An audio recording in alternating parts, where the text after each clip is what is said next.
I'm in a little bit of a pickle right now, guys. I was supposed to be out camping and hiking, but as I was at the gas station, I noticed that my camper had actually slid back on the truck about a little less than a foot. And so I was like, huh, that's strange. So I got in and I drove around town a little bit, and it was confirmed that, in fact, every time that I would turn or stop and go, the camper would actually slide side to side, forward and backwards. And that just means that the camper is sliding around on the wooden platform that I built for it to raise it up high enough to clear the cab of the truck. But it's really strange because I've had it sitting on a platform for a while now, and it hasn't had any issues with slippage. But for some reason today, it is like really slippery, and it's quite sketchy to drive around like that. I don't want to like push my luck. So I am gonna have to try to like fix it while I'm here on the road. I'm gonna lift the camper into the air and slide some kind of rubber mats underneath, sandwiched in between, you know, the camper and the wooden platform to create some kind of like traction to create traction. But as you saw in the footage, it is like super, super windy right now, which means raising the camper into the air in these windy conditions is gonna be interesting. So I'm at Home Depot right now. I'm gonna see if I could find something in here to try to fix this issue.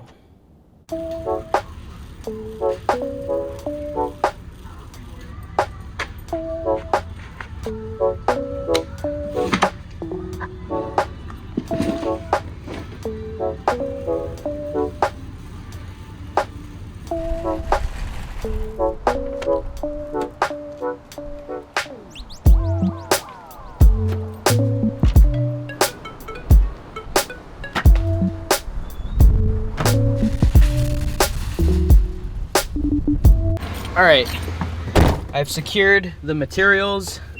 Now I'm gonna go try to find somewhere a little bit less crowded to get this done, because I don't wanna like cause a big commotion or get in anybody's way here in the parking lot. So hopefully we can find something close by so I don't have to drive too far with the current condition. I actually found a little tucked away corner in the back of the parking lot, completely out of the way, which is perfect. That way I didn't have to drive too far, and I also am staying out of everybody's way. So what I ended up getting is 2 of these 3x4 very thin rubberized mats. They have this nice grippy texture on one side, and the bottom is pretty grippy as well. So I got 2 of those.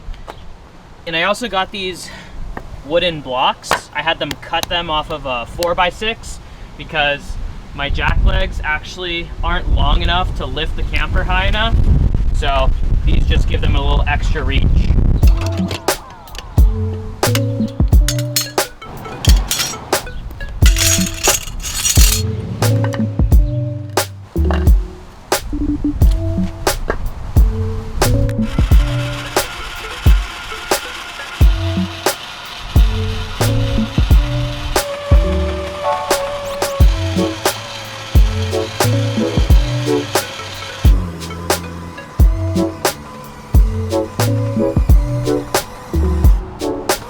I'm gonna slide this one into the back, and then I'm gonna pull my truck forward a little bit, enough to get the front one placed in the front.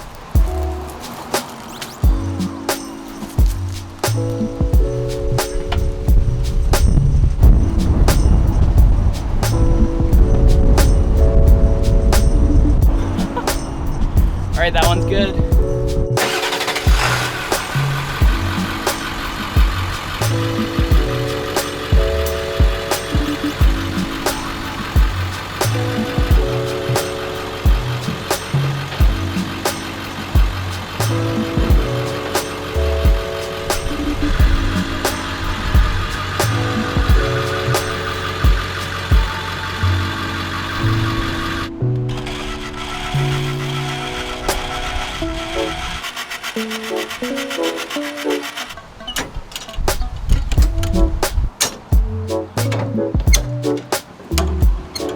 And that just about does it, folks.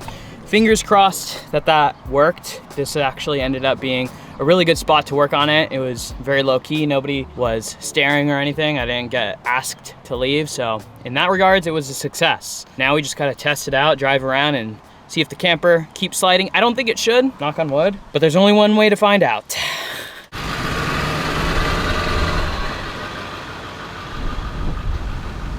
Great news, folks. I just drove around a little bit. I took some really sharp turns, you know, gave it a little gas and, you know, really just tried to test it out. And it appears that the camper is stationary. It's not sliding around anymore. That's a huge relief.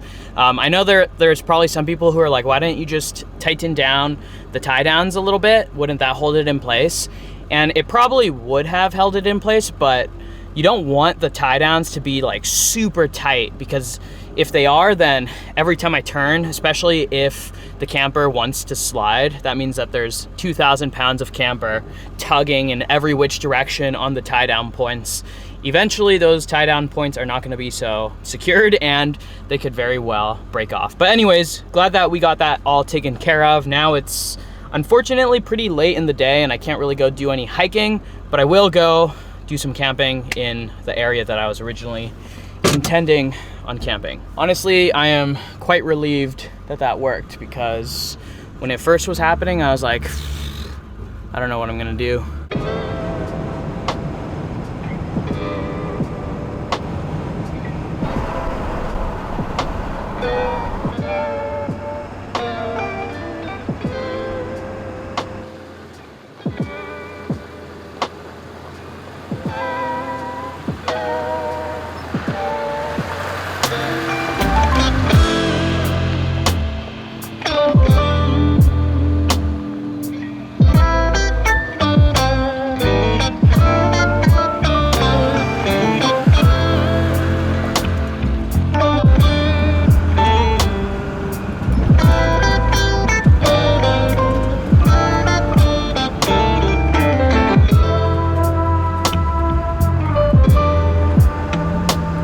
Wow, this whole network of fire roads that navigate around through Mount Hood, first of all, they're like never ending. I mean, there's just road after road after road, and you never know where the heck they lead. But also they're really tricky to navigate in the big camper, because there's a lot of overhang, there's a lot of trees and branches that kind of just cover the road eventually. So you could go down miles down a road not knowing really where you're going, and then all of a sudden there's a fallen tree that you can't get past, or it just gets super thick in spots, and it's not that ideal for the camper, is what I'm trying to say. I think I got to get better at just finding spots that have like big clearings, you know, which is tough because there's the explorer in me who wants to take these trails and see where they lead and see what cool hidden gems I can find. Oh, and evidently I was headed to a specific spot that had like a gorgeous 360 view all around, but of course I got there and there was already someone there. That's the trouble with summertime. It's great weather, but no matter what day of the week it is, there's always people in all of the nice spots. So this is a good example of how most of these fire roads end up turning out up here in Mount Hood. As you can see, there's like a lot of very low overhang and branches on either side. And yes, I can drive through that, and I have driven through it for long distances, but it just literally goes on like that forever. And a lot of the time you end up hitting a tree, a fallen tree or whatever. So it's not even worth wasting fuel going down that road again.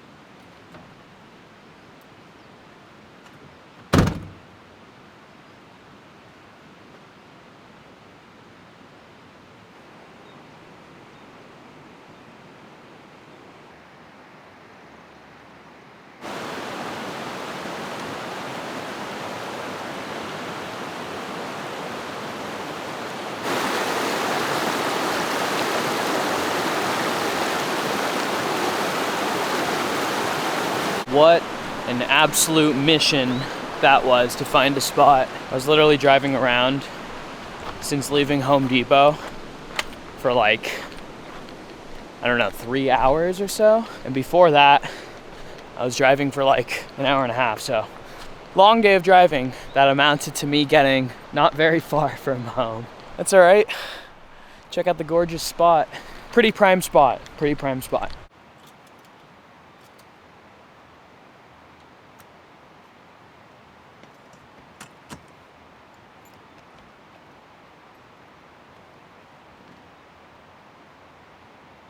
Oh, I'm really tired right now. It's been a long day. Oh, I don't even think you guys have seen what I've done in here. I updated a few things. Well, I made one update. Let me just show you. If you guys recall, I used to have some like really ugly, old, outdated cabinet hardware in here, and I replaced everything with this nice, modern, sleek brushed nickel hardware. And honestly, it might seem like a small change, but to me, it makes a world of a difference. It just feels a lot more nice and not modern, but just not as outdated. But maybe that's just me.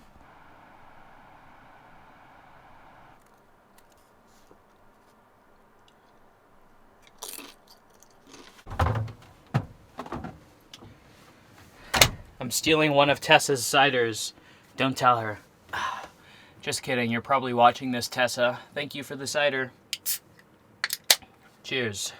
Marionberry hard cider.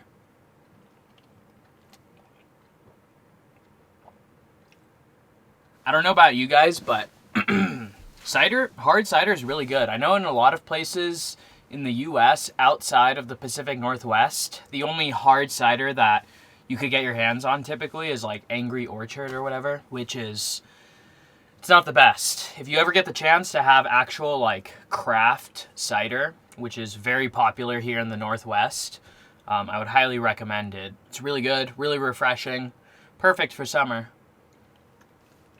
For dinner tonight, I'm gonna be having some sweet and tangy chicken thighs paired with some couscous and lemony vegetables. Now, originally this was supposed to be a primarily grilled dish. I was gonna set up the Snow Peak Takibi grill and grill everything up, but unfortunately I got up here and I discovered that there's a total fire ban in place right now in all of the Mount Hood wilderness. That includes open flame fires as well as charcoal barbecues. So unfortunately, I'm not gonna be doing any barbecuing, but it is important that we're following all of the fire restrictions, especially here in the West, where we all know the wildfires they get out of control really quick. So we don't want to be the ones to cause something like that. We're gonna start off by marinating the chicken, and into the chicken marinade, it's really simple.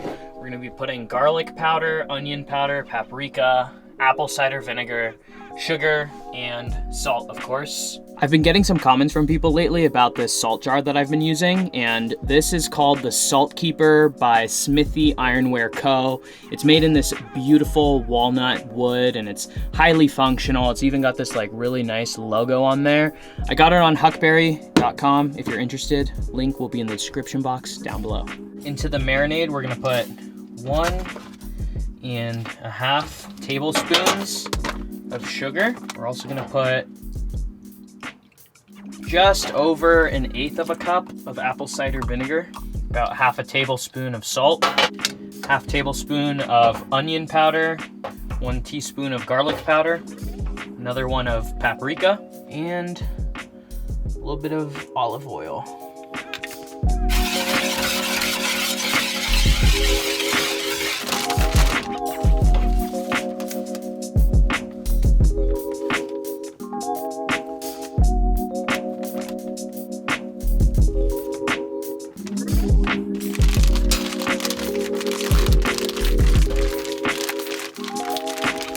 While we let the chicken marinate, let's go ahead and get our couscous going. Now, if you haven't had couscous before, I don't know too much about it other than it's a derivative of some kind of wheat. I don't even know what I'm saying. Couscous, it's like a grain. It's wheat. It's good. Gonna add a little pinch of salt to that.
the bowl, we've got cherry tomatoes, couscous, and that pan-fried charred corn that you guys saw me make. So gonna hit it with a touch more olive oil, a little bit of apple cider vinegar, a little bit of lemon zest,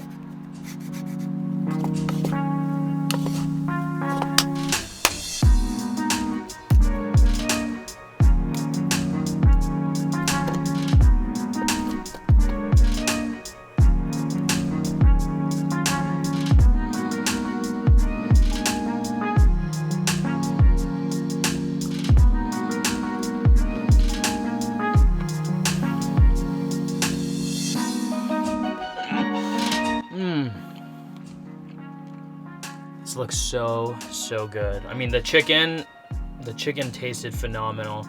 Even if you're not gonna make this entire dish, I would highly recommend trying out that marinade for the chicken. So good. By the way, I switched the lights in here to like a much warmer tone because I feel like it's a chiller vibe, but at the same time, the warm lights with the green seats and all the green accent colors looks a little bit weird in here, so if that's throwing you off, I apologize for that.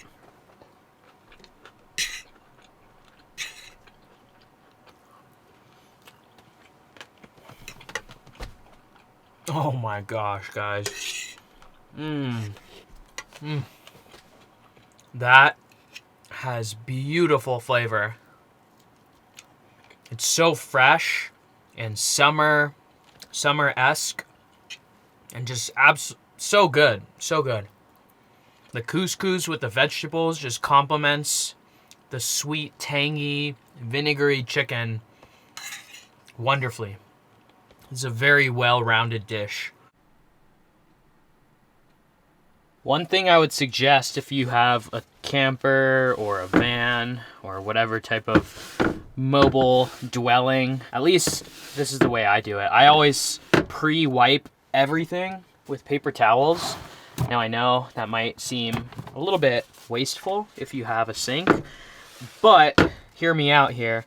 I don't like just washing all the food residue and oils and all the nasty stuff down into the camper's holding tanks.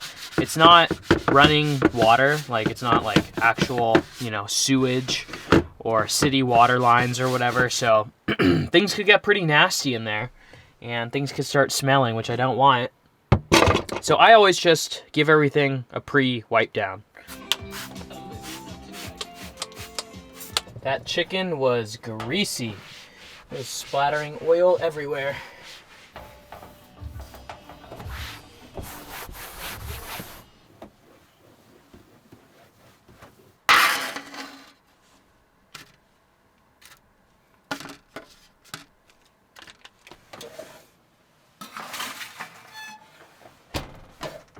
Oh yeah.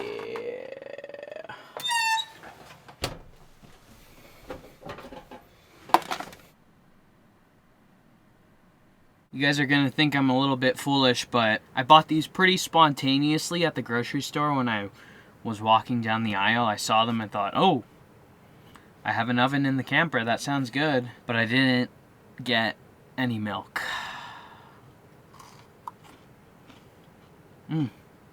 Can't win them all, I guess. Ho! This is a pre-made dough, but it is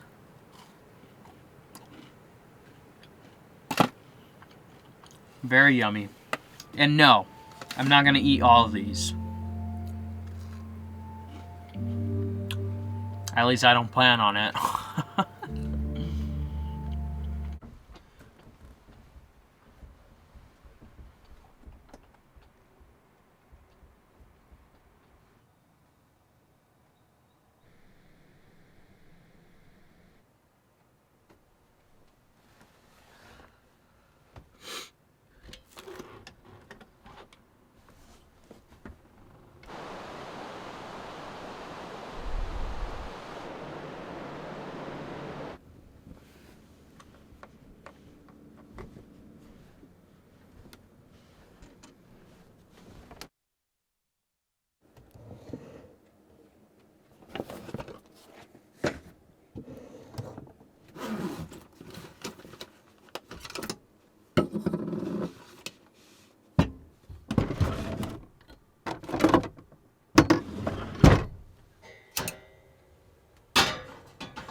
Woo!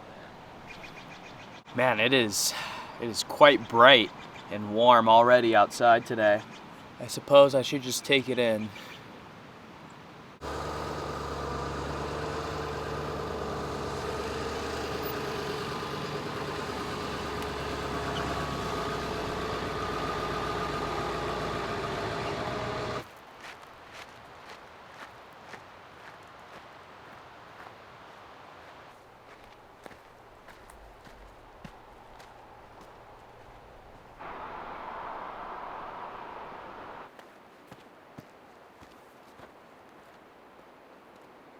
So the original trail that I was planning on doing was a no-go, since the parking lot was like literally completely full, which is pretty wild. Middle of the week and the parking lot was full. So I just saw a random trailhead on the side of the highway and decided to hike up a bit just to get some movement.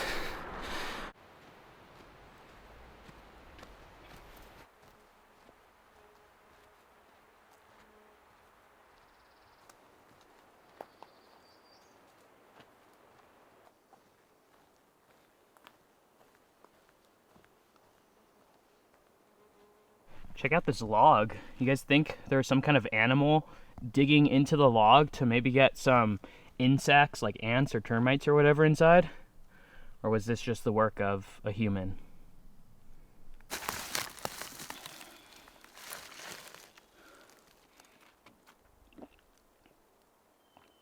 All right guys, I've hiked about 1.5 miles and there hasn't been any signage. There hasn't really been much deviation from the trail. No landmarkers, nothing really to encourage me to continue. So I think I'm just gonna turn it around here and head back to the truck. The main objective was just to get a little bit of movement and get a couple miles in, just to get the blood going and to feel good. Mission accomplished.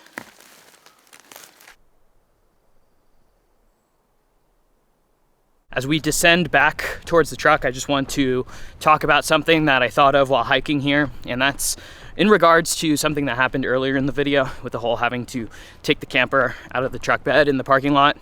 And that's just, I wanted to point out that that's the reality, or one of the realities of owning a truck camper. If there's ever something that you need to do, there's a good chance you're gonna have to take the camper off the truck to do it, which can be very inconvenient, especially if you're on the road.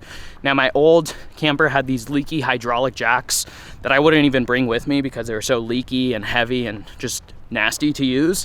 So if that situation happened while I didn't have the jacks, I don't know what I would have done. Now, the new camper that I have has electric jacks, which makes it a lot easier, especially just on the go in a parking lot. But I did want to point that out because if any of you are considering getting a truck camper at some point, this is something that you have to take into account. There will come a time where you have to take the camper off in the parking lot somewhere, I assure you.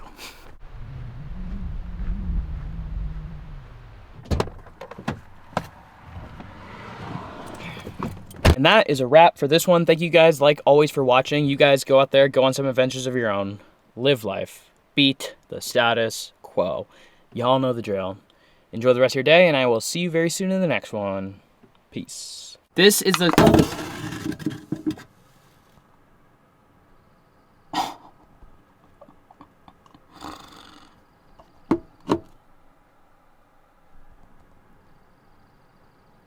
It's what I got for trying to make an advertisement.